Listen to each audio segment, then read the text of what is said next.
What's up, everybody? Listen, it is not consulting time. All things are definitely authentic over here.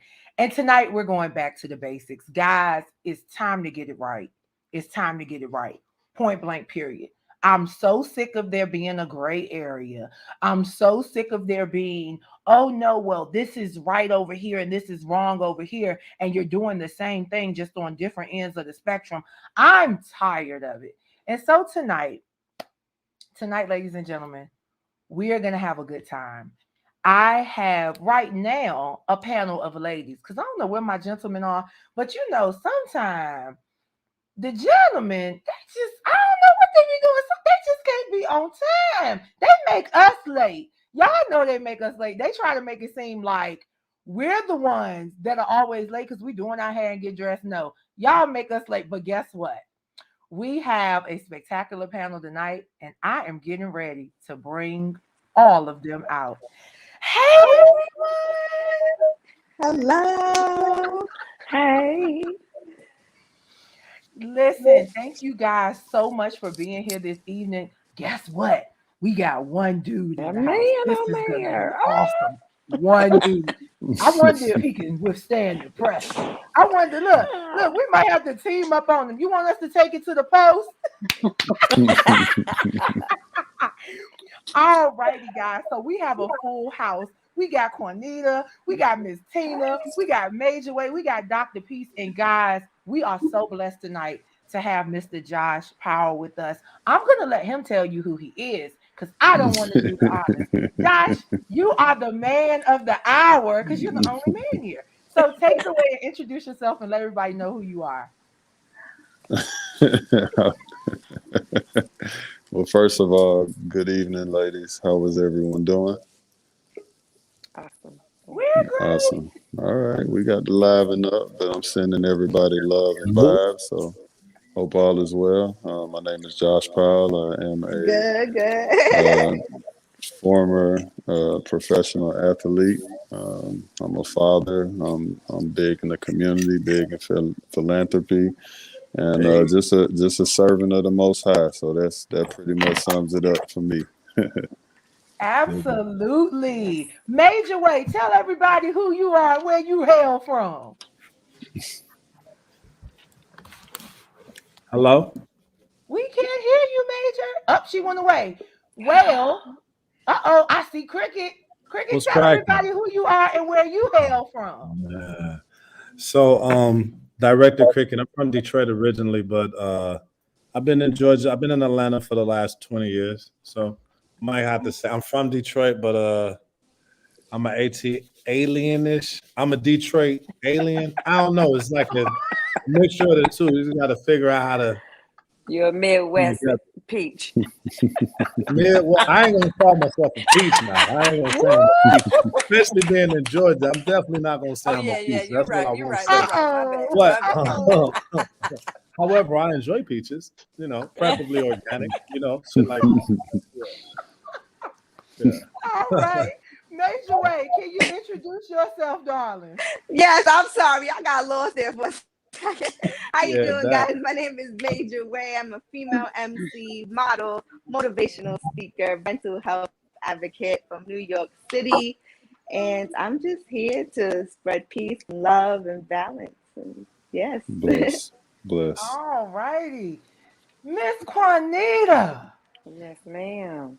Well, hello, I am Juanita. I am Ohio born, but been in Atlanta over 20 some odd years. I am an educator, teacher, math teacher, and I am also an ageless beauty. I am a model at TLA Agency, and my boss is on here somewhere. I don't know what's going on with her connection. We're going to have to get her some better internet in this period. Hold on a minute. She in And and out. last but not least, our scientist of the hour, Dr. Michelle Peace. Lily Mae, thank you so much for having me. So I also born and raised in Ohio, and I'm in Richmond, Virginia now, and I'm a professor at Virginia Commonwealth University So I'm a scientist. I'm a forensic scientist. So I'm a scientist that supports essentially, objectively, the criminal justice system.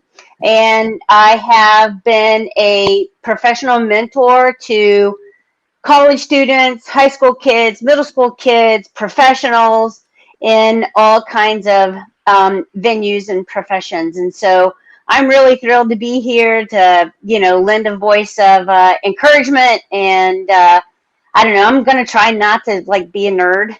So It's all good. I think we are all nerds in our own capacity because we definitely take our craft seriously. And Tina, now look, we already joking you about this internet because you just keep leaving us. But Tina, introduce yourself. Boss Girl, I lady. had my phone. Like that thing was not working. So everybody sounded like y'all was robots. Oh, Yeah, Ooh. wait a minute. It might be tapped. you know what? It's Is okay. that morally right or wrong? Since everybody was Nah. talking, I was like, it's got to be my phone. So I just got my other phone. So anyway, what's up, you guys? My name is Tina B. I'm from the ATL. I am first of all, I'm an agency for models, ages 40 and over. Also a producer, director. I do stage plays, movies, all kind of stuff. And media, photographer, videographer. I'm just in the industry real deep. I pretty much do anything. If I can't, I can connect you to somebody that can. So I appreciate you, Lily, for letting me be on here and give some thoughts in this thing tonight. Absolutely, absolutely. And so, guys, tonight we are taking it back to the basics. Now, once Uh-oh. again, you see, we have a diverse panel of individuals. It's important for me to state this openly. We are here to discuss our worldview, our perspectives. We all may agree to disagree, but it's okay because we're amongst family and friends. Each of us shares something. And guess what that something is? We are all individuals created by a creator who created all of us in the likeness of him. That's my story, and I'm sticking to it. So let's go. All right. The first question of the evening, guys, we're going to just simply talk about what are morals? What are morals? And Cornita, we're going to start off with you. Really. Look, boss lady, she put me on Front Street. To me, morals, it's like a standard that you have for yourself, and for others. And for me personally, my morals is, and like we said, we was gonna go biblical. Treat people how you want to be treated. I treat everyone, with respect, and I would hope that I get that in return. As far as the way life is right now, it's hard, very hard to treat people the way you want to be treated because people come off so hard and pessimistic. I'm a very optimistic person, and negativity, I try to stay so far away from that because it leads people to do immoral things. So Okay. Cricket, what about you? I'm a pretty optimistic. Like I'm over optimistic at times. You know what I'm saying? I just believe I wake up with a lot of faith, and I'm just a great believer that you can really control your energy in your day. But I've been on this planet for a substantial amount of time, so it's not easy for people. You know what I'm saying? All 32 years. But for some reason, I think wait, I don't want to get too far. Hold on. I want to go too far. Ask the question one more time so I can concisely answer the question. What do morals mean? Oh, morals. Okay, What do morals mean? We're gonna get there though. We're gonna get there where we can just let it loose. Well, morals are guidelines, they're respectable guidelines that could be respected on any level, any ethnicity. You know what I mean? It's something like if you got morals, you can respect any fucking body. Okay. You know what I mean? You just put things in perspective, and you have certain standards. You know what I mean? There's just certain things that you will and you won't do.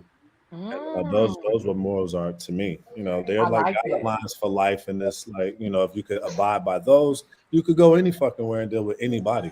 You know what I mean? If they are in the same space. You know what I mean? I'm on this pod thingy. This is my grandson. He's over there. Oh, it's so Oh, good. We Come oh, say love hi, you, Siri. Sharon Come over say here. You hi, got Siri. all kinds You of got the teachers and mamas afro and and stuff no. over here. He looked like And he looked like a daddies and picture daddies from the too. picture from the 80s or the 60s. No shirt and the afro. All right, get off my lap before they think it's no. they think we got um trafficking going on here. I love you. Get out of here. We'll get some gummies. All right. Okay, Go ahead. I'm Major sorry. Way. Let's go to it. Look, we're gonna pick on the baby of the hour. Major Way, let's go to a different generation. What do morals mean Yes. to you? Oh, great Gen Zer you are. You know what? I'm young with I say I got an old soul, but my parents have instilled a lot of morals in me. They were like very heavy on it, and I was just like, okay. As I started to grow older and I started to realize, okay, these are like rules that you follow. These are like principles. These are like, this is how you become who you are. These are like everyone's been saying, these are standards that you hold yourself accountable for. So it's been like certain morals, like I live by acts of kindness and always being kind to others. Exactly. Treat people how you want to be treated. And I genuinely believe you do right by others and you don't break your promises. And I can just keep going on about it because it means so much to me. And it's definitely helped me become a better artist as well. Just knowing to stick to who I am as an artist. That's my main goal, is to be me and not be anybody else, or not be what society thinks the female rapper should be. Just be me, stick to my standards, my morals, and my values. Absolutely, absolutely. Josh. Yeah, so for me, like the standard in which I live by, from a foundational standpoint, is for one is to always show love, like just always coming from a place of love. Leading with love, leading with light. It's just a different way to move, that type of positivity and that vibe.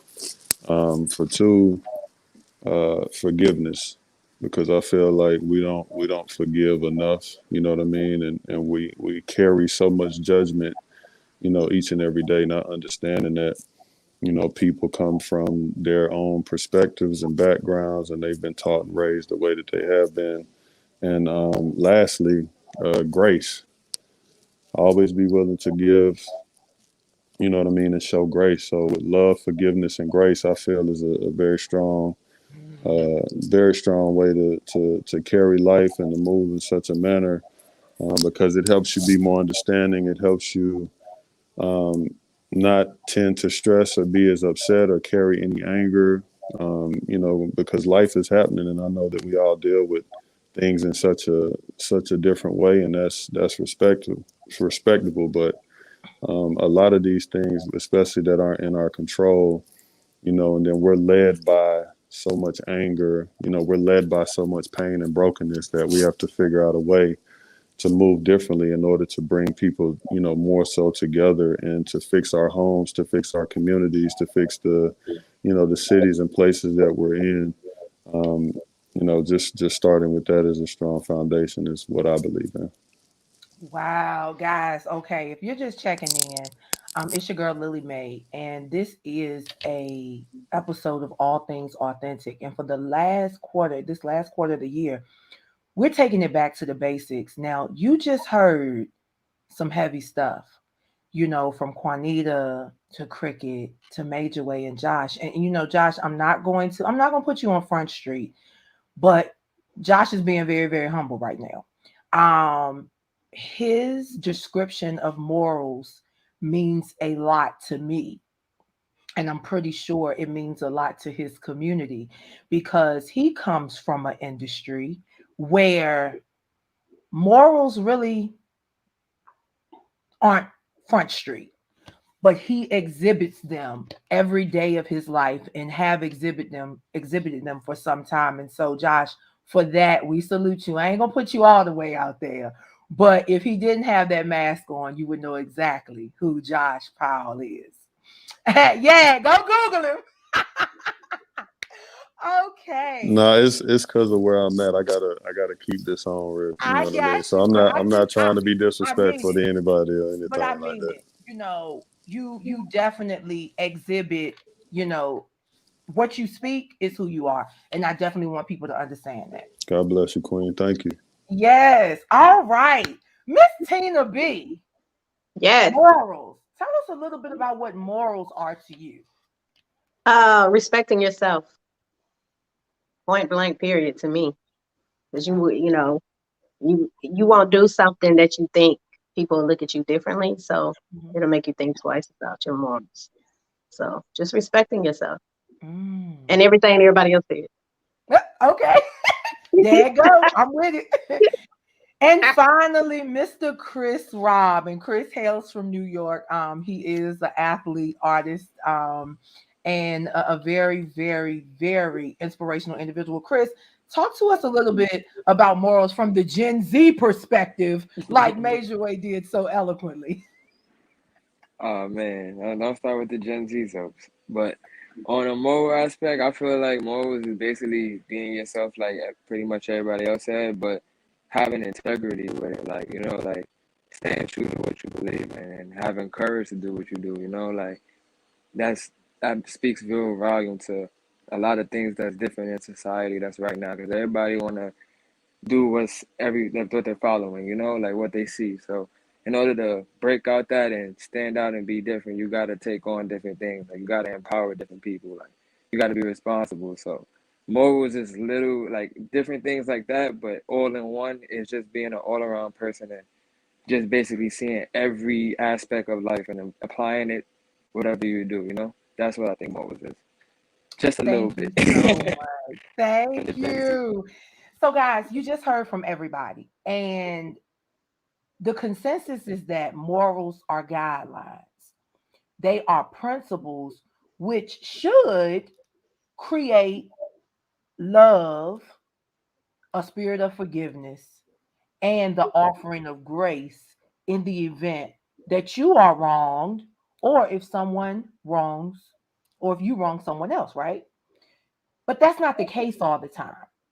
And so tonight, our conversation is going to be about what's morally right and what's morally wrong in a society where what was once wrong is now right, and what was once right is now wrong.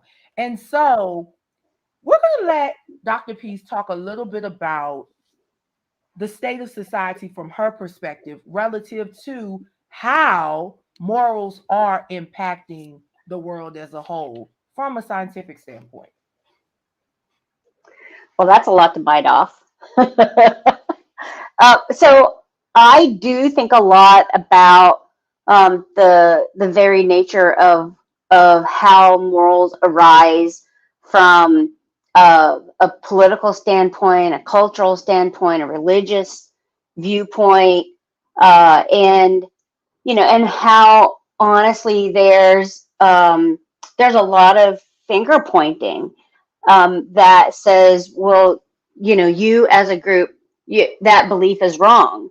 And so, like you said, Lily May, morals shift within cultures, morals shift within politics. And, and I think we've all, every panelist said in some fashion or another that, you have to lead with an intention to do no harm, and in what is in under that umbrella is probably to lead with grace, to lead with love, to lead with kindness, to take a beat and listen before speaking, and listen to understand and speak to be understood, without compromising yourself, but B, where the other person could be standing from, but having integrity to stand in your space, and understand what your truth is, and to have an understanding and appreciation that somebody else's perspective being different leads them potentially to a different truth, but that in the landscape of moral correctness, it is to act without intent to harm. And I think there are probably some things that we call, in this very academic sense, some laws of the land that we can say those were established to protect to protect society, to protect persons. And so when we think about morals versus acting that in such a way that will not create harm, one can be very fluid, and one is really concrete. Absolutely. Absolutely. And I think it's important that as we discuss these things tonight, that we do have scholarly research to support and really substantiate the things that we're talking about, because let's just be real. We are going to have people listening who want to go and fact check. Hell, they don't just fact check CNN and Fox, they fact check us too. So we want to make sure that we're covering all bases.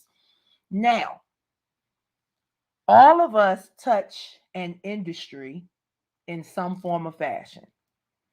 So this is where the moral discussion gets real. And Cricket, you're going to be the first to be picked on. And then, Josh, you get ready because I'm coming for you next. Oh, wow. Cricket, talk to us a little bit about morals and how you feel this gray area regarding morals has infiltrated this entertainment industry. So, I don't think it's no morals in the industry. I think it's wide open. I think the world, for the most part, has been programmed to being conditioned to whatever. It's not like when we talk about morals to me are more individual. And then in some groups, like Miss P said, in some groups they play, a position because it's accountability within the collective of people. But for the most part, I think that the world is wide open. So it's like a lot of things are done with no moral compass. You know what I'm saying? They cross every line that it is to attain followers, fans, viewers, for monetization, subscriptions, whatever it is to bring people, to keep people enthralled. That's what the entertainment industry is about. You know what I mean? So like me, so I'll give you a short story. I think it's kind of short. I'll try to make it short. I'm into doing film and television, but I did music videos forever. Gucci Waka Scooter featured, Jeezy, Little Baby, Migos, all of them. Here in Atlanta, started most of them started a lot of them actually. And when I was doing the videos, I got into it to do film, but the videos took off. You know what I'm saying? I just had an incredibly great run. Thank you, Dad. But God put me in a position to really rock out and sharpen my skills. So in the midst of the run, I wasn't being conscious of my moral compass. I was more consumed with the finances, the money I was making, and the level of popularity that came along with it so that I could acquire more funding. But I wasn't thinking like, damn, you really fucking the kids up. I was really contributing to a lot of things that I don't agree with morally. But in the midst and the moment of it, I wasn't paying attention to what I was doing. And Trayvon Martin had got killed. And when Trayvon Martin had got killed, I was at my mother's house. We're in Alabama. We talking. I'm like, Mom, I'm tired of this shit. This shit is fucked up. We got these people with these big platforms. They need to say something. They need to do something. This shit is crazy. We need to unite. We need a fallout shelter. We need something. We have nothing when these incidents take place. And she was like, well, why are you waiting on somebody else to use their platform? You got a big platform. You just celebrated like 200 million views and, all this great stuff. But the odd thing is that the things that you are against, you have, glorified the most in these videos for these big artists. And I was like, hey, hold up. But she, you know what I'm saying? When she said it, I was gratefully offended. You know what I'm saying? Because it had really shined the light on me and my contribution. And I was like, damn, I'm a part of the problem. You know what I mean? I got Gucci in them, I got Little Baby, I got Migos, I got all this, and I'm doing all this shit. And I'm showing, I'm basically saying that it's cool to be disrespectful to women. It's cool to brandish guns. It's cool to sell drugs. It's cool to hustle like this. You know, and then in that moment, I just changed everything about me. I was like, yo, any video that I do from this moment on, I'm not doing it on no shit like that. I'm not going to desensitize the youth no more. So for like 6 months to a year, it really fucked my money up because a lot of the artists, you know what I'm saying, that was like regulars, it's like, bro, what is this Black Power shit? This what the fuck?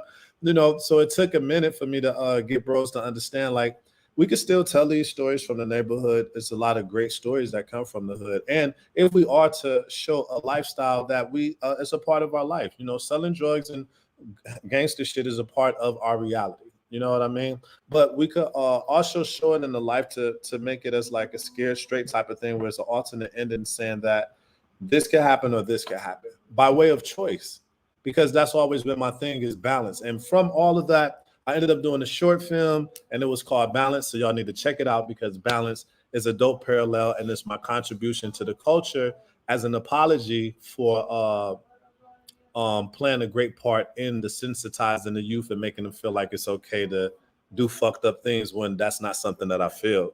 You know what I'm saying? I just played my part. So that's my little speech on the gray area and how the industry and entertainment deal with morals or whatnot. So yeah. Yeah, if we didn't have this panel, like if we did not have the rest of the people on the panel, I would have just dropped the mic and shut the show down.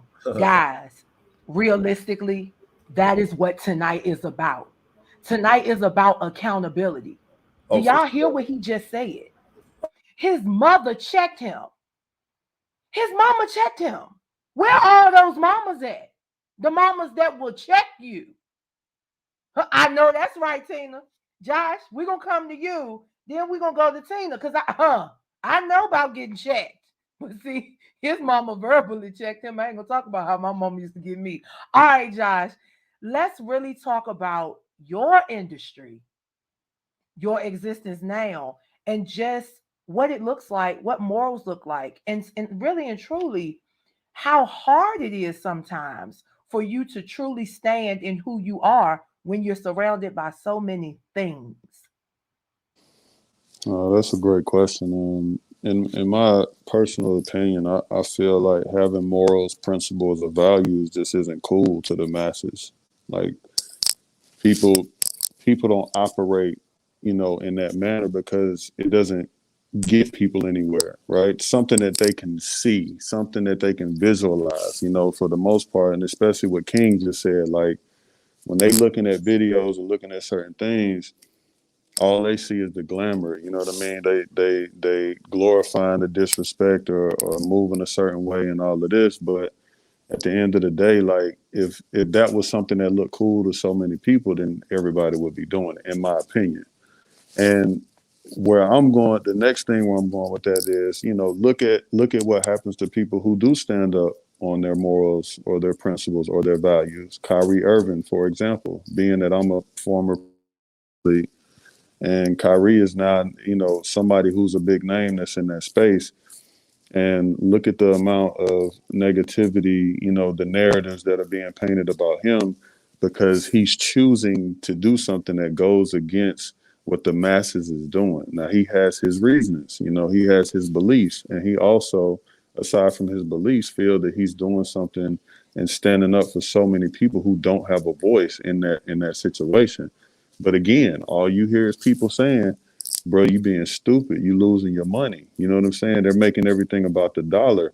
You letting your teammates down, you doing this and you doing that. Meanwhile, this man has a whole family, that comes first and along with himself. So the fact that he's standing up on that, I salute him, because if it wasn't for brothers like him, if it wasn't for the Muhammad Ali's, if it wasn't for the Rosa Parks, and the list goes on of people who said, you know what, enough is enough, and they stood on something different, then we wouldn't be in the places that we have today. So, we just got to be willing, whatever that means to the individual. Everybody it means something different to everybody. But you know, if you feel that it is something that is near and dear to your heart and you can stand strong on that, then stand up, you know what I mean? And be happy and proud of what that means to you. You know, I've lost jobs. I've lost situations. I've had some things happen because of me standing on my morals and my principles and my values, but I've also given it to the creator. And I know that through him, you know, everything is going to work out the way that it's supposed to. So just having that type of faith and belief, you know, and it's not always easy, you know what I'm saying? And it comes with a lot of sacrifice, and a lot of times you question the decisions from time to time, you know, because we're all human. So it can be heavy. It can be something that can definitely make you doubt yourself and make you probably say like, man, I should have rethought that or did it this way. But at the end of the day, like something that's on your spirit and you know what's right for you, you should be able to stand on that and stay true to it, regardless of what anybody else thinks or where they're going with that, you know. And that's just my personal belief. Y'all listen. Y'all know it's real when Lily Mae shut the hell up and don't say nothing. Like y'all really are speaking truth. And I think what I love, and guys, you know, this is all things authentic. This is authentic. They didn't know what I was going to ask them. I gave them questions that I was going to ask them, but because of the spirit that he spoke of, we're really having an authentic conversation. And the questions are geared towards them. And we're getting ready to come to Tina. Now, Tina, this is going to be interesting for you. Mm. You're the mother of a black Mm-hmm. son. Mm. What does that moral compass look like for you raising him and truly also existing in an industry that you exist in? Because it's a little bit different on the model side of things. Yeah, that's true. My son, I mean, I've been, man, raising, tell anybody, raise your son when they're young. You can't raise them when they get 15, 16, because the street get them at that point. You have to raise them when they're young so you can let them know who holds that hand. You know what I'm saying? Mama crazy. So in order to, you know, for him to walk the right way, of course he had some bumps and bruises along the way, but he still hear my voice in the back of his head. And it's crazy because now that he's older, he just turned 25. So now that he's older, he realized that, and for him to still remember things that I said when he was like 8 or 9, you know what I'm saying? But when you're a mom, you thinking like, he ain't paying no attention to me, but they really are paying attention to us. So it's just good to know that he's doing his thing, he's working, he got his own place. So he's living in, you know, the way that I was hoping that he would go. So I instill those morals in him and he's followed by it without me being there. He still says some things that I want him to have a baby. I'm ready for a grandbaby. And he's still talking about, you told me don't have kids. So I'm like, that was when you was young. But, you know, hey, he's still listening to what I'm saying. You know what I'm saying? So I love that. But in the industry, modeling industry, it's kind of hard because as a woman in a man, in this industry is men dominant now. So it's like you're dealing with a lot of guys when you go to a photo shoot, when you go to a casting, anything. It's like men are around a lot. So you have to, and of course, if you look like a little something, they gonna try to holler. So, you know, you gotta find your morals in that part of not trying to talk to everybody, date everybody, because as women, of course, we get labeled. You know what I'm saying? It don't look like, okay, she's just dating somebody and it didn't work. Now she's dating somebody else. No, you get labeled. So you have to think about the morals in that you're out here trying to do a job. But at the same time, of course, you're going to find, you know, attraction to somebody, of course, along the way. But I have it's a lot of that you have to look at when you're a female in this industry, because it is male dominant when it comes to the movie. You got to edit long hours. You're in the studio. It's different. You know, it's a lot that you have to think about as a woman in this industry. So you have to Absolutely. really look at your morals. Got it. All right, guys. So we're going to step back for a minute. And from Cricket to Josh to Tina, society, laws of the land, and social justice were a theme. So before we move on, Dr. Peace, the question for you now is, are there laws or rules governing moral behavior that are not arbitrary that you believe are unfair based on research?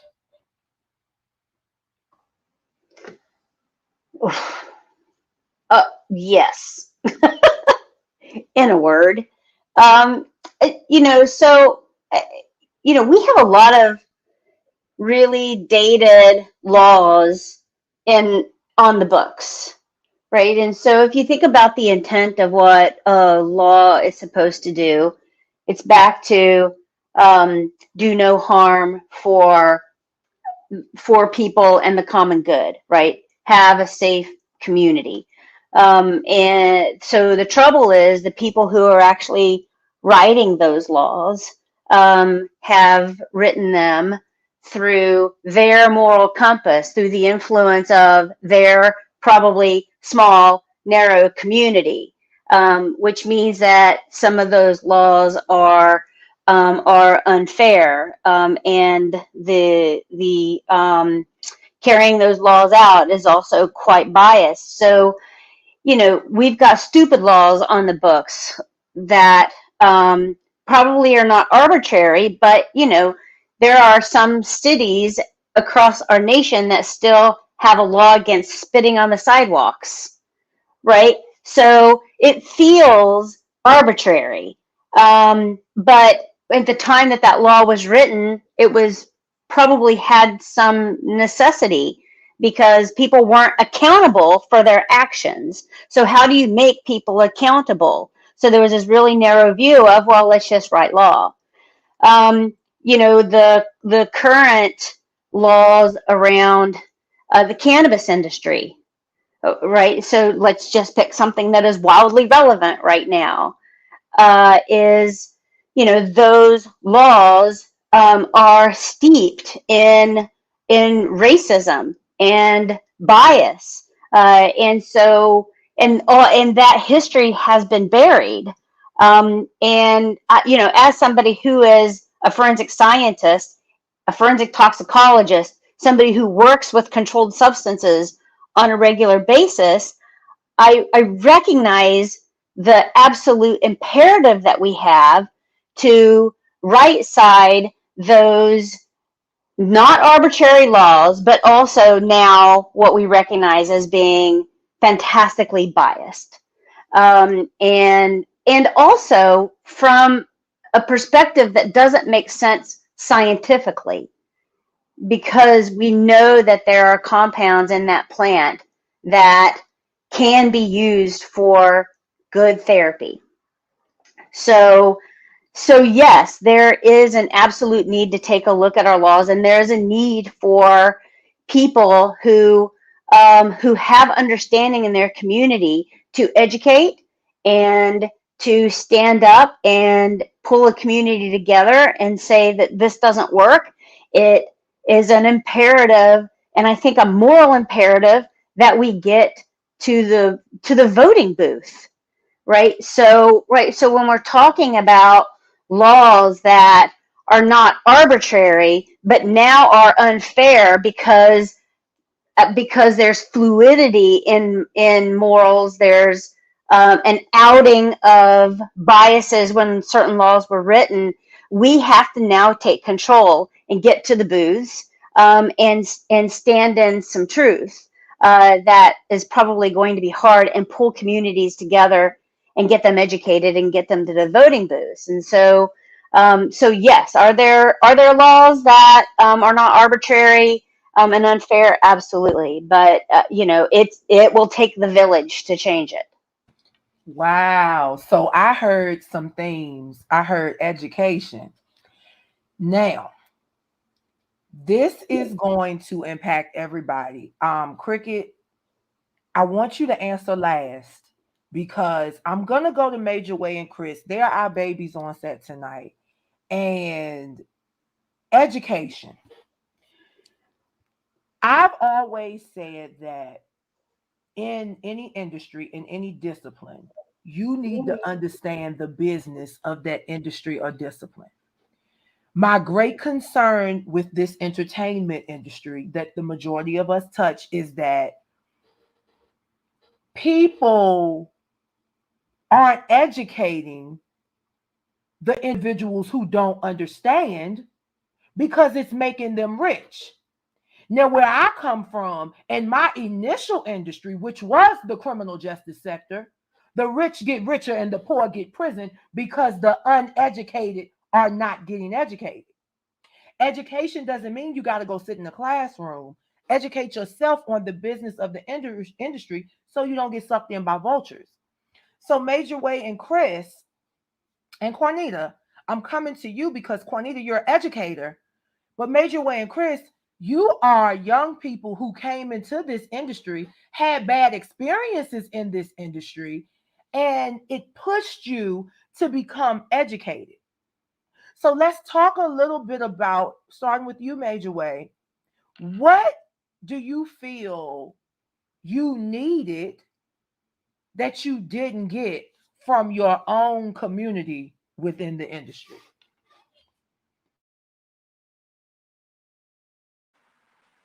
So I had already had an insight of what the industry was kind of about because my dad was in the music industry, and he kind of told me some things before jumping right into it.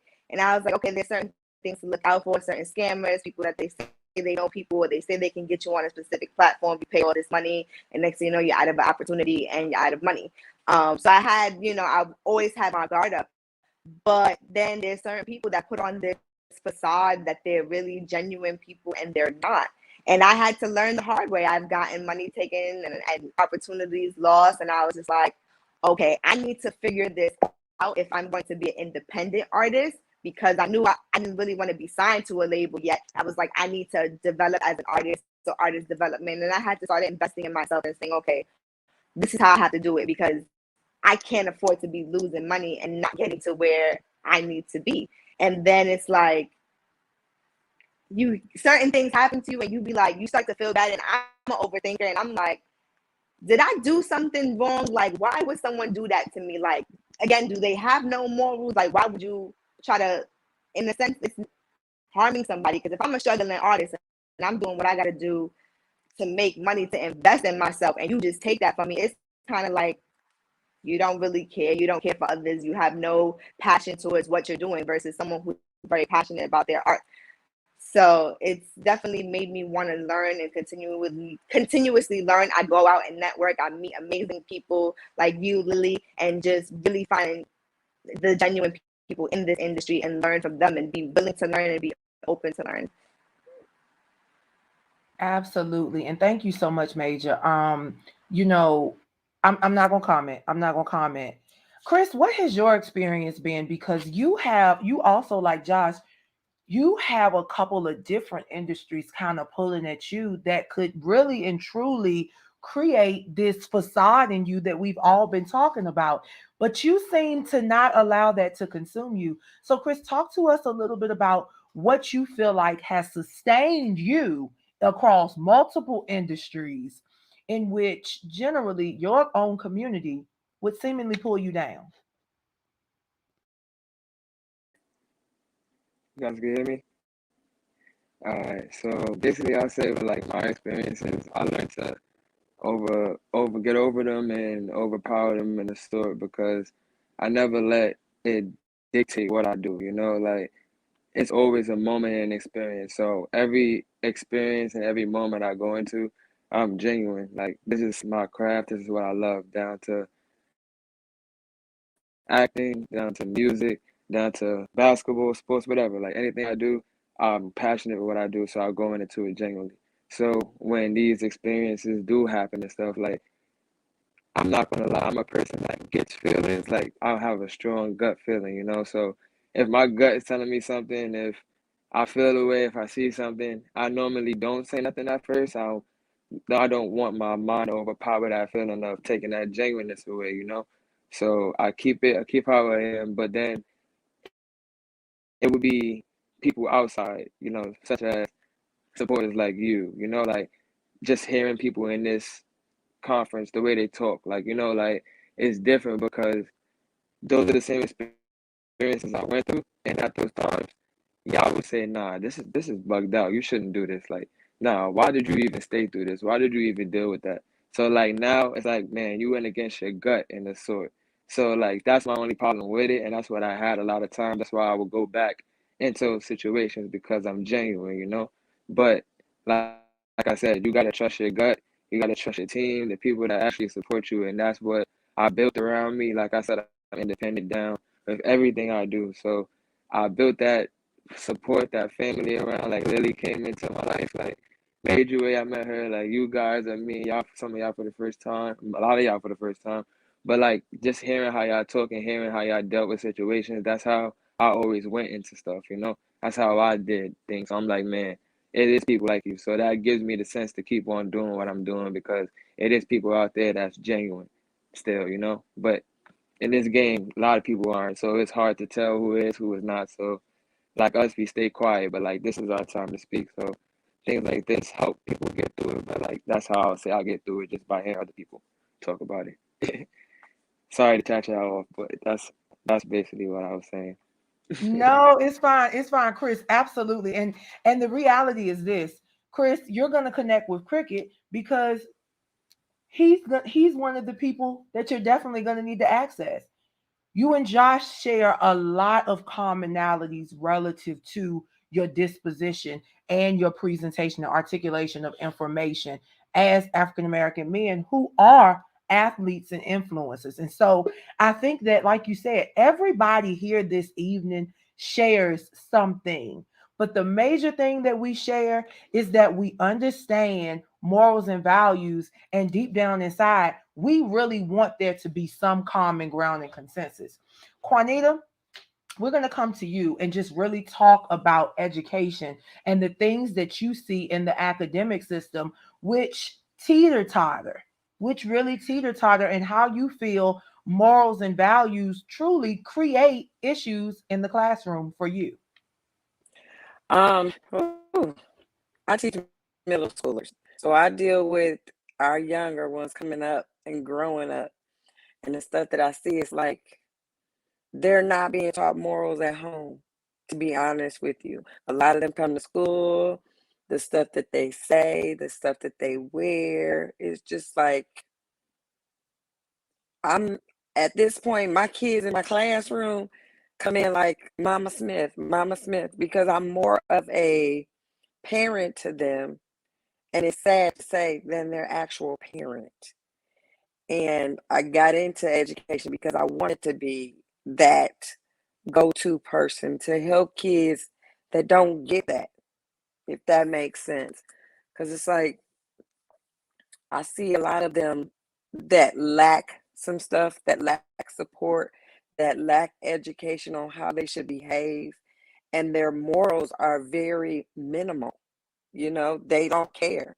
And I'm not going to say that it's totally the parents' fault, but it's a lot of what Director Cricket was saying, you know, the stuff that they listen to. That's where they get a lot of what they do and how they speak and how they act. So I bring them in and I'm like, okay, let me show you, in addition to the academics, I'm one of those, I'm probably one of the coolest teachers that anyone has ever had. And I'm just saying that because I want to bring to them some kind of nurturing and to help them, because when they get out here and they really get out here, I don't want to lose kids like we're losing them. I want to be a part of them being successful, becoming, you know, some of the kids love basketball, becoming the next Josh, becoming the next whatever it may be. You know what I'm saying? So, I mean, we got a lot of work to do, a lot of work, and I just want to be a part of that for the kids that I can reach out to, that I can touch in my community. So, Absolutely, absolutely. Guys, do y'all notice that everything we talk about comes back to morals? It comes back to etiquette, but it also comes back to training. Now, Cricket, I said you were going to be last because my question for you is simple.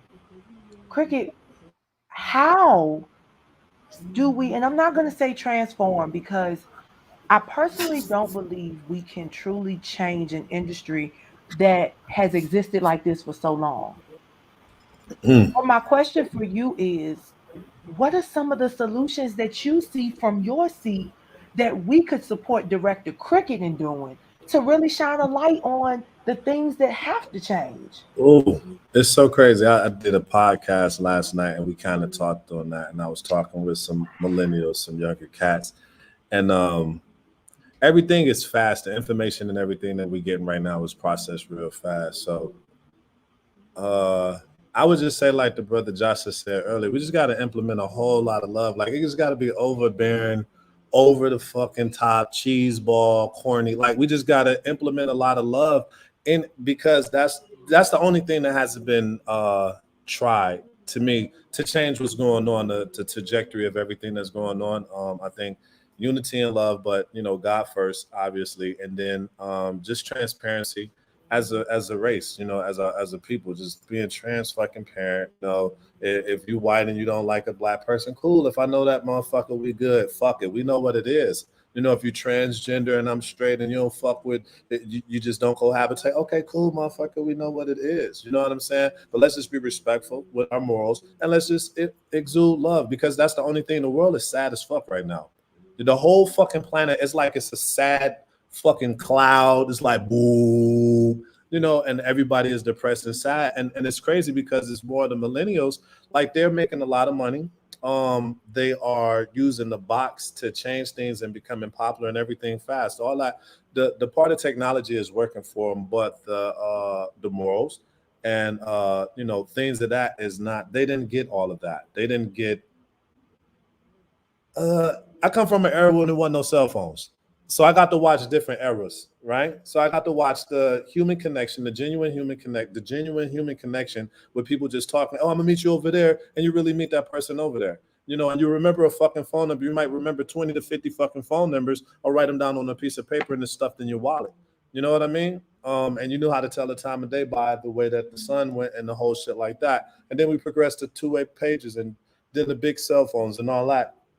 But now we at a place where it's like everybody feel like they know each other. You don't even fucking know each other. You know a facade of what somebody is giving you by way of social media platforms and webinars and stuff like that. You're getting what they want you to get. So the thing to me is like, well, if we know that we could fake it ourselves and be something, why take anything seriously that comes through this? That's just me, but I come from a place, like I said, I come from a place where it was before cell phones, so we really knew how to love. You know what I'm saying? Like killing and murder, all that shit was going on. The same shit that's going on now that they really, really sadden the world with, that shit's been going on forever. It's they're creative as fuck today. It's a lot of weird, different shit going on, but it's just more in your face. You know what I'm saying? So what I was telling the guys yesterday, I said, what would be dope? They said the same thing. How do you combat it? I said you give the negative shit the same energy with the positive shit. You see what I'm saying? You have to meet it. If you meet it, you know what I'm saying? And it was like, well, I follow stuff that's positive, so I don't get it, but you still feel sad because you're not whole. You know what I'm saying? So you just got it. That shit just got to bounce off, and we got to put that shit out there. It may not happen in our lifetime, but if you just feel like it's something that's going to change the world, it shouldn't fucking matter. Like, it's about sparking. It's just sparking it so that maybe it'll work in the next world. And that's cool for me if that happens from us trying to exude a lot of love and change and shit. Because that's the only thing we ain't tried. We tried protesting, riots, all that shit. Motherfuckers that did all that shit. That shit don't work. Try some motherfucking love. Try to put some love in it, some transparency and accountability, and come from a moral standpoint, and we'll be okay. You know what I'm saying? That's just what we missing, as a race. That's why everybody's fucking sad and depressed. Suicide rates is crazy. The fuck are y'all sad for? Nobody wants to work. Every fucking McDonald's and Wendy's is hiring. I would have died for a McDonald's job when I was younger. And they paying like $16 fucking an hour. So why the fuck would you be 18 or 20 years old or whatever and feel like you can't work there because you want instant gratification, you want instant fame and shit like that because you see it? So I think that if we implement love and, like I said, transparency, so people know how real it is. If the celebrities and people that people look up to are very, very transparent, it would change the whole fucking world. because everybody know like, oh shit, they having a bad day too. Oh shit, they ain't got the bag. That motherfucker, I thought they just got 10 million. They ain't got no money. They struggling too. Oh fuck. You know what I'm saying? Because it's just like the saying says, it's different devils meet you at different levels. So no matter where you at in your life, in your world, you're going to be faced with some type of adversity. You know, there's no way around it. You're going to be faced with it. So I just say, deal with it with love. If we want to change the shit with love, because that's the only thing we haven't did. We tried to be brute force. We try to be aggressive. That shit don't work. Can't nobody hear you if you yelling. Can't nobody hear you if you over aggressive. They can't. I don't even want to hear you talk. And we going to stand here and God damn it. And come on, man. Y'all been breathing that shit for 60 fucking years. Don't nobody want to hear that shit no more. It hasn't even worked. It ain't even worked. I'm not saying that it's not something that you know people could do, but we just look at what we've been through and look at where we're going and just try some love, man. Everybody's sad. That's why I wake up with a whole level of optimism, try not to pick my phone up for an hour, read something, listen to something, steal some time for yourself. People don't know how to be by themselves because of social media and phones. This motherfucking iPhone, people do not know. That's your subconscious mind. The cell phone knows the secrets that your significant other and bestie don't know. If your motherfucking cell phones could talk, this world would be fucking shattered.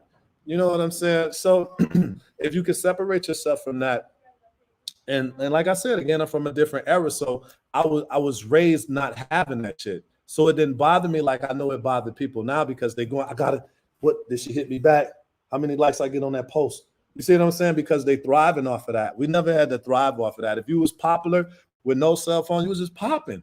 You know, people just like to be around you. You was a cool guy, just like the Fonz and shit like that. Like he was just a cool motherfucker. You know what I'm saying? So I think that if people give themselves time and learn how to deal with solitude and shit, and love will be good, man. People need to. I wouldn't want to meet nobody on Instagram and start dating them. Fuck that. Like I wouldn't. I don't even know who you are. You might catfish me, as they say. Like I don't know who you are. I don't even know who you are, even with talking to you. Like I know what you're giving me. You know what I'm saying? It's a certain energy you get when you meet a person in real life. You're like, oh, okay. You know, it's just a human connection, man. And I think that if we got to that, like the love and being human as instead of being robotic, and I'm a techie guy, I like all the gadgets and shit, but I still like to be human. You know what I mean? So if we learn how to be human, and it's hard, it's easier said than done because the motherfucking kids born in the 90s and early and the mid 80s, they already was computer babies. So like where I grew up, where it wasn't none of that shit, they grew up with that shit. So it's hard. I ain't saying it's easy. That's why I said it may take another lifetime, but I feel like it's something that could be accomplished. And I feel like even if we try, what the fuck? The worst thing that can happen with trying is a couple people change. And those couple people change may change a few thousand. And those, you know, it's just a thought process, man. That's it. You know? And that's how I wake up happy because I feel like anything could happen. Listen. I'm a setup. I'm long-winded. I'm sorry, y'all. No, listen. We have I like talking this shit. No, I'm a writer, director. This is it. Guys, as we prepare to start winding down, and each one of you are going to give us your closing words of wisdom. We're going to start off with Josh, and then we're going to trickle down from there. But I have to say this. Cricket,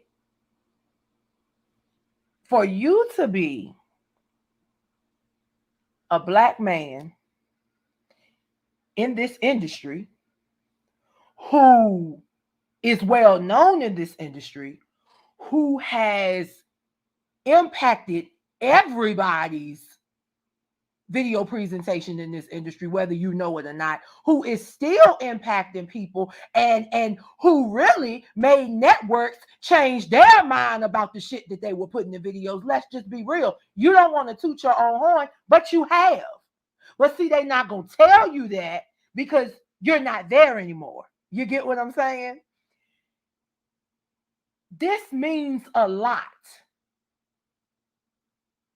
Dr. Peace spoke about the fact that she is a forensic scientist. I want y'all to Google it. Those of you and I want you to Google it. I want you to understand what a forensic scientist does. I want you to understand what the impact that a forensic scientist has on policy, and not just policy, the impact a forensic scientist has on a lot of court cases.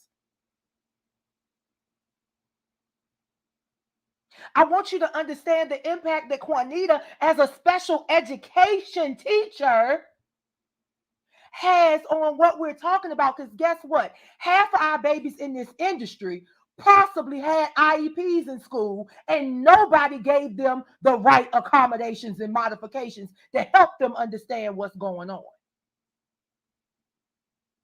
And I say that to say, do you realize that all of us here are from different backgrounds and different walks of life, but we're all speaking the same piece? We're all here for the same reason. All of us. Now, society would have you believe that we can't all support one another, right? We can't all be walking down the same aisle. But that's not true. We are on the side of right or wrong. And tonight, I believe we're all on the side of right. We want to see things get better. We want to support each other. And yes, what the world needs is love. I'm an 85 baby, but I was born to traditionalist parents. My father was born in 1929. My mother was born in 1938. And yes, they're my biological parents. Science said that I shouldn't be here, and I sure as hell shouldn't be like this. But see, we believed in another being that made certain that the love that I was surrounded by put me where I am now. Each and every one of you have a certain love, disposition, and presence, which caused me to want to connect with you. And now we're all connected. So Cricket told you what the answer was. Connect yourself with those you are equally yoked with. And then you guys take a piece and pass it off to your subset. And they will take a piece and pass it off to their subset. And like he said, if we keep giving that love, we can transform something. Josh, give us your final words of wisdom on whatever it is that you feel you've taken away from tonight. I mean, well, first and foremost, just to piggyback off of what you said, I want to salute everybody that's a part of this panel. You know, to have the loving, amazing spirits that you have, to continue to, you know, keep fighting for yourself first and foremost, and to fight for those that you love. Continuing to spread your message and your perspective on life and how we can get better. I think is just truly an amazing thing, and I think, you know, not enough we hear someone salute or give flowers to, and that's one thing that we have to continue to do for each other. So to Chris, to Director Cricket, to Dr. Peace, to Major Way, to Juanita, to Tanel, like everybody, Lily Mae, everybody on here, man, I love y'all. You know what I'm saying? And I'm praying for y'all. And I just pray that the Most High continues to guide your steps wherever your journey leads you. With that being said, for me, if I could leave on one note, so many things that are on my heart to say, but I just say at the end of the day, make sure you look out for self, because we have to learn how to be our biggest, not only our biggest critics, but our biggest supporters. We have to be our biggest fans. And, you know, a lot of times, and I know we're all seeking, guidance, we're all seeking healing, we're all seeking certain things. But when we look, right, and when we go for our examples, and we can see that they're obviously broken too. And that's why we have to do the work that we have to do for ourselves in order to get to that place that we need to be in. You know, my path and my journey, I was brought up with negativity, toxicity, abuse. I was told that I was, ugly, or I was told that I wasn't intelligent. I was told that I wasn't going to be anything, and for all of these people, some of that comes from my family. Some of that comes from my friends. Some of that comes from people that say they love me. So if they're saying these things, then what is true? And that's why I started to just look within in my own personal journey and just became my biggest fan. And I felt like, you know what, somebody loves me or somebody cares for me because, well, my grandmother tells me she loves me. You know, my mother tells me she loves me. You know, this teacher says that they believe in me. You know, this coach says that he believes in me. So what other people are saying can't be true. And I'm not going to allow them to speak those things over my life. So, you know, my advice to anybody would always just be, man, take care of self first, no matter what. Love yourself, be kind to yourself, forgive yourself, be gracious towards yourself, have mercy. You know what I mean? Like, and just continue to be compassionate, continue to be the type of person that comes from a loving space. You know what I mean? And let that be something that is dripping throughout your entire soul, and people can see it and feel it in your existence, and let that be what's beautiful. It's not about being perfect, it's about being true and real. And we all come from hurt, we all come from broken backgrounds, we all have stories and perspectives. So that's the reason why I feel, in my opinion, love yourself, take care of yourself, do what you have to do to get you right first. And then guess what, people will see, based on how you're living and how you're moving, people will see and they'll gravitate towards you based on that. Wow. Thank you, Josh. Miss Tina B, you're up. Okay, cool. I just want to piggyback on Cricket about the love. It's crazy because the Simpsons, y'all know the Simpsons predict everything, but the Simpsons says it's gonna be a machine that goes around and write love messages all over the world. So for him to say that, and the Simpsons always predict stuff, I'm just saying. So love is what people are gonna start. You're gonna see a lot of love messages and different things, I think, around the world. So for him to hit on that, I just had to say that. I just seen that the other day, so I had to kind of hit on that. But as this comedian once said, Tyler, the moral of the story is just love yourself, respect yourself, and if you feel like it's not right, it's not. So nobody have to tell you that it's not. So that's my biggest thing, and I live by that. If I don't see if I feel like that's something that somebody's gonna say something negative about or whatever, then I know that it's not right in my soul. So I'm a big girl on far as on feeling energy and feeling people out. How Major Way was talking about people. I feel the same way. When you do so good for people, you can't understand why other people do what they do. But I had to realize that I can only do me. You know what I'm saying? I can only be me. I can't worry about how other people treat me, you know. So, because you're gonna still be you, Major. You still gonna be you, regardless of how people do you. So, yeah, just standing your own, like Josh said, just believe in yourself, love yourself, respect yourself, and it'll all work out. I appreciate you, Lily. I gotta go. Nice meeting everybody. I followed everybody on Instagram. Let's work. All right. God All right. bless you, Queen. Thank you.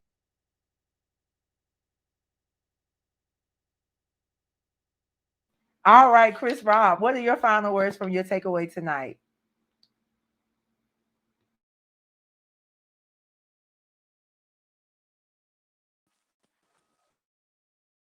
You can hear me now? Ooh. All right. I think I'm on mute now. Okay. I would say my final takeaway from tonight is stay true to yourself. You know, like basically just stay true to yourself in a sense of don't second guess yourself. You know, like for instance, if you like to dance, dance. If you like to sing, sing. Just spread like whatever you think of is your happy place. It's a place of love. You know, like even down to little hobbies you have, like still get back to humans nature, like get back to having fun, get back to going out, like even though like we've been locked up for about what, a year, some change last year, the whole time in the pandemic, like a lot of people just forgot what it was to be outside, be around other people, be able to have a conversation like Cricket said, you know. So even those little things are important, down to going out, expressing yourself, having fun, like all those things matter because that makes you you. You know, that's your place of being you. That's your higher place. So in a sense, I would just say keep on being you and don't let nobody deter you from that, you know. Spread that love, spread that light, that within you. Like, if you feel like you should do it, hey, I feel like I'm gonna sing right now. Hey, that's your light right there. Like that's your thing to do. So keep on doing it and be you, no matter what. Don't let nobody change you. Like, your environment could change you in a sort, but don't let your environment control who you are. Don't let it dictate who you're going to be. Like, still do you. That would be my kind words. Thank you, Chris. Thank you. All right, Major Way, you're up, baby.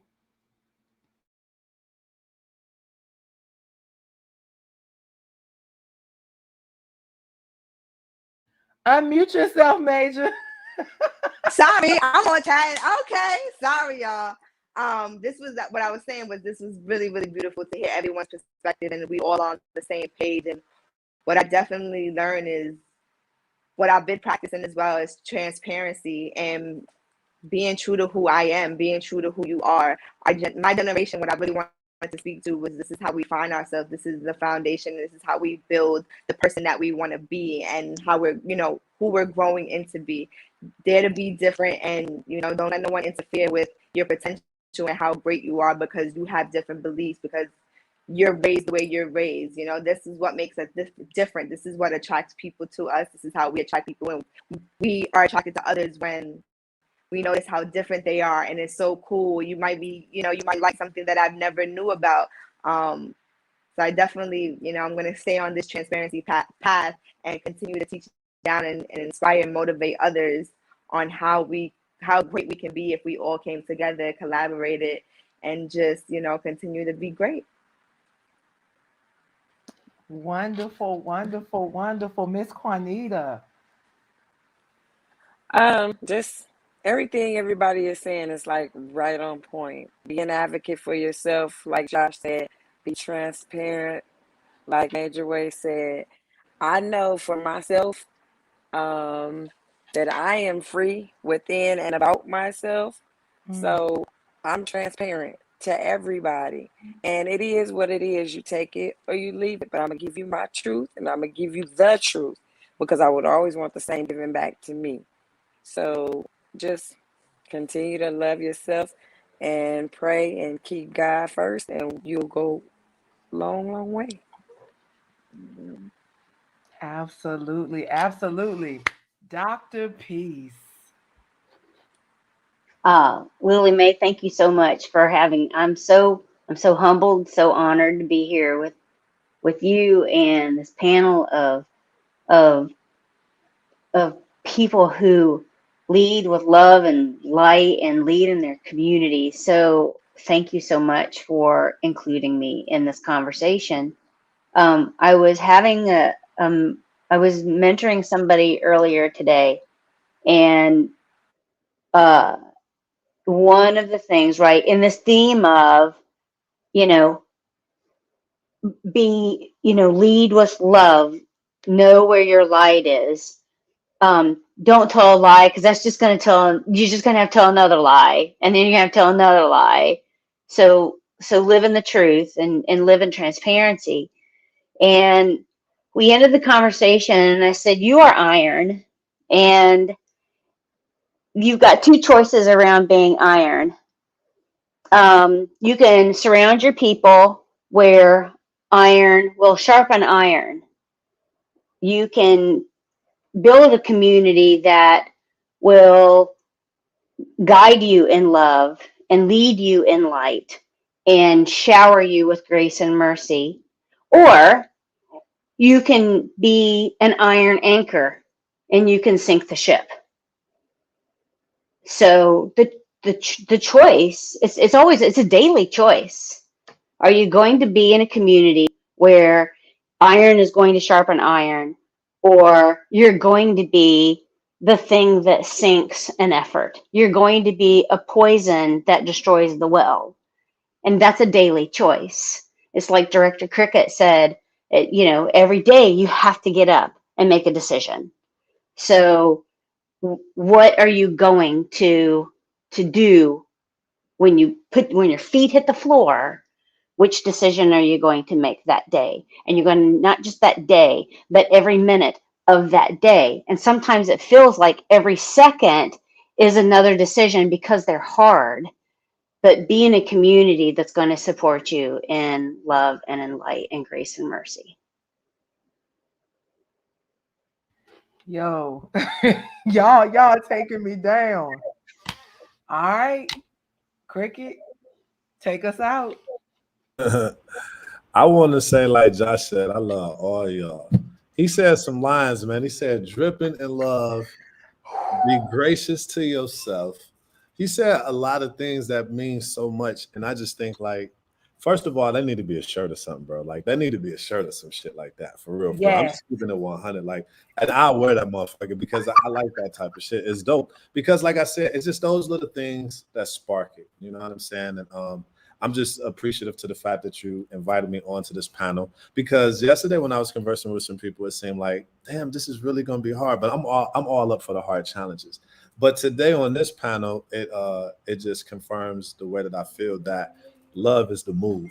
You know what I mean? And it is people out here that feel the same way, because I always tell people, like, when they, you know, we had these conversations, I just had to break it down and be like, look, motherfucker, I'm from Detroit, Michigan. I'm from the hood. I was there with BMF for real before then, when it was YB. I listened to the whole crazy shit. I've seen all this shit, right?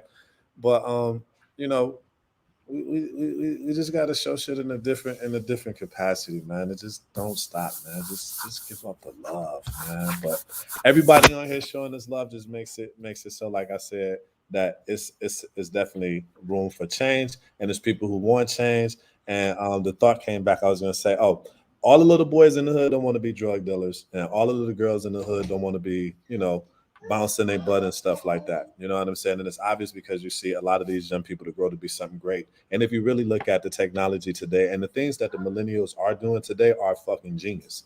You know what I'm saying? So let's give them credit for that. Just need to guide them. You know what I'm saying? And give them that soul and shit. They just ain't got no soul food. We just gotta get their ass some soul food, some love and tugging and hugging and shit like that, you know, and share our experiences, because, you know, I'm almost 50. So to be here is like, I come from Detroit and I remember, like, you ain't gonna make it to live to see this age. Motherfucker, I made it. So for me, I'm already elated with life. Like, for me, I'm living the best fucking life. I could have died 20 years ago, because that was half of the time they said I wouldn't be here and I'd be happy. So to be where I'm at now, I'm fucking like, I don't have everything I want in the world, but I have me. And I love me, like the brother said. Like, I'm in love with me, and I haven't always been in love with me. You know what I'm saying? So to be able to wake up and be like, I love this motherfucker. Oh, whoa. You know what I'm saying? Because I feel like he could have been ugly. I don't give a fuck. I look good to me. I feel good. You know what I'm saying? Even if I'm wearing a t-shirt, I don't give a fuck. You know That's what I'm saying? right. So I just feel That's like, right. if everybody just try to wake up like that and just give yourself a shot, like the brother said, just give yourself a chance at love and loving yourself first. That's the only way you can love other people. The reason why I get to say I wake up top of the morning, you beautiful motherfuckers, I love you beautiful motherfuckers, because I really mean it, because I love myself so much. I can love people that I don't know. You know what I'm saying? I can exude that. I can be an inspiration. I can motivate you. You know what I mean? Even if I'm having rough days, it makes me feel better to know that I said something that may make somebody else feel better. And that helps me when I'm in my dark space. You see what I'm saying? So I don't share with the world that I'm in that space. But if a motherfucker hit me back and is reposting, like, oh, bro, that caption right there. And it's like, oh, hell yeah. And then you have to self-care. You have to love yourself to get yourself out of it. So it just turns into a chronic habit, that we take on, called loving ourselves. A new habit to pick up. It's one of the worst habits you could pick up that I think would be great. It's called love. Just try it. You know what I'm saying? So, yeah, man, I just think this is a dope panel. And Lily, you should do more. And keep pressing the envelope forward. Keep it authentic. You know what I'm saying? Keep it authentic, man. But thank all of y'all. This was dope. And like I said, I love y'all. And let's keep being those warriors for God and exuding that message, because it is going to work. It's definitely going to work. Trust me. Guys, this is what it is. Thank you. Thank each of you so much. And the panels are supposed to kind of switch gears and transition, but you guys are coming back. You guys are coming back the third Wednesday in November, and we're going to continue the conversation. We're going to continue the conversation, because you're right. What the world needs is love, and what the babies need is guidance. And that guidance comes in the form of practical knowledge, just getting back to the basics, Thank you so much for being here. Thank you everybody for watching. I Thank love you, love. each and every one of you. And remember, I'm always here to bring you joy, jewels, and justice. Have a great Hey. evening, ladies and gentlemen. Thank you, Queen. Thank Bye.